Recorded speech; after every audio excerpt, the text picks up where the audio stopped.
Good morning, students. I'm your English teacher from Vidya International School. How are you all? Hope you all are fine at your home. So, students, before starting my video, let me clear you one thing that I had explained a half part of this chapter in my previous video. You can check from there. Today, we will continue our left story. So, I will read now. While going back home that day, she took her favorite route through Rashmi Auntie's garden. Bushes grew widely there and the place teemed with the birds and insects. Hashmina felt like putting all the insects she saw into the bottle, but she checked herself as she wanted her butterfly to have enough space. That night, Hashmina suddenly woke up around midnight. She went to the study table and patted the lid of the bottle lightly. The butterfly did not move. Hashmina thought it was asleep. She took the jar some more, but the butterfly remained still. Hashmina got worried. She splashed a little water into the jar. The water seemed to help. The butterfly shivered a little. Hashmina gave a sign of relief. उस दिन हसमिना जब school से वापस आ रही थी तो उसने अपना फेवरेट रूट लिया क्योंकि वो बहुत ज़्यादा खुश थी। वो रश्मि आंटी के गार्डन के बीच से होकर गई। वहाँ उसने देखा कि बहुत सारे लोग और बहुत सारे बर्ड्स और इंसेक्ट्स उनके गार्डन में हैं।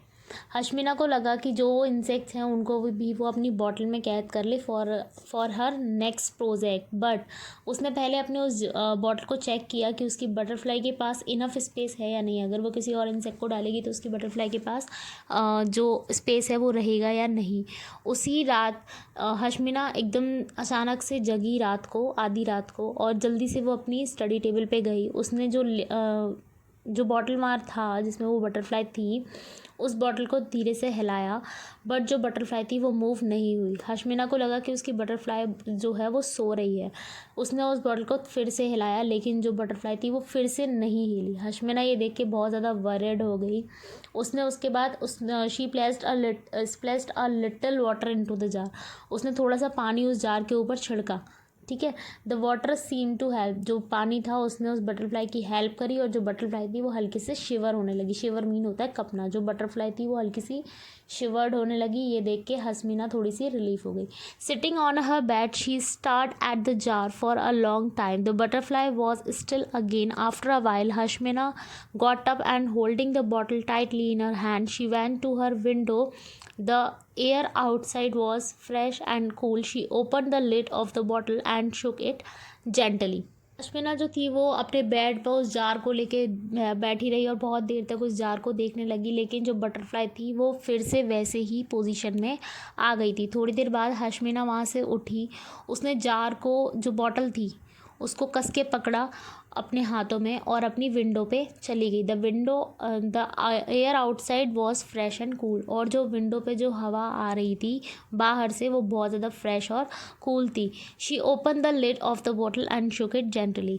उसने उस बॉटल के लिड को ओपन किया और धीरे से उसको हिलाया। The butterfly started to move slowly as if waking from a deep sleep. जो बटरफ्लाई थी वो उस धीरे से मूव करने लगी, ऐसे जैसे कि कोई अपनी गहरी नींद से जगता है। It perched itself on the edges of the bottle. वो अपने आप को, जो बटरफ्लाई थी, उस जार से बाहर निकल कर उस बॉटल के एजेस मीन होता है किनारे, किनारे पे आके बैठ गई।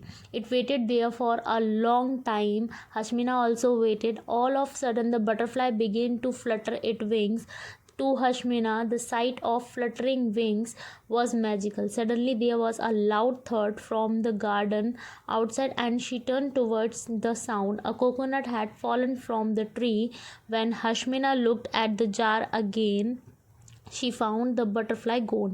She sat staring at the empty bottle for a while, feeling a little empty herself, but she was happy that she had sent the butterfly back where it belonged.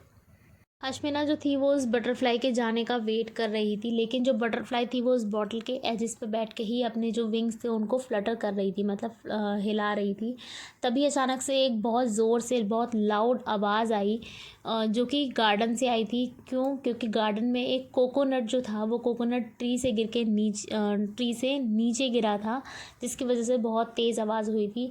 जब हशमिना ने उसको देखा अचानक आवाज़ होने पे, उसके बाद जब वापस उसने अपने जार की तरफ देखा तो जो बटरफ्लाई थी वो वहाँ पर नहीं थी। जो बटरफ्लाई थी वो जा चुकी थी। हशमीना ने उस बटरफ्लाई को जाने दिया। कुछ देर बाद उसको ऐसा लगा, उसको बहुत खाली खाली फील हो रहा था, लेकिन वो बहुत ज़्यादा खुश थी क्योंकि उसने उस बटरफ्लाई को आज़ाद कर दिया था, वहाँ भेज दिया था जहाँ से वो आई थी और जहाँ उसे रहना चाहिए था। Okay, hope you all understand the story well. Here is a task for you all, that as you can see the checkpoint question which is given in a pink box, the number third and a fourth, you have to solve these questions yourself. This is your assignment for today. And if you have any problem you can ask me freely, and stay home, stay safe. Thank you.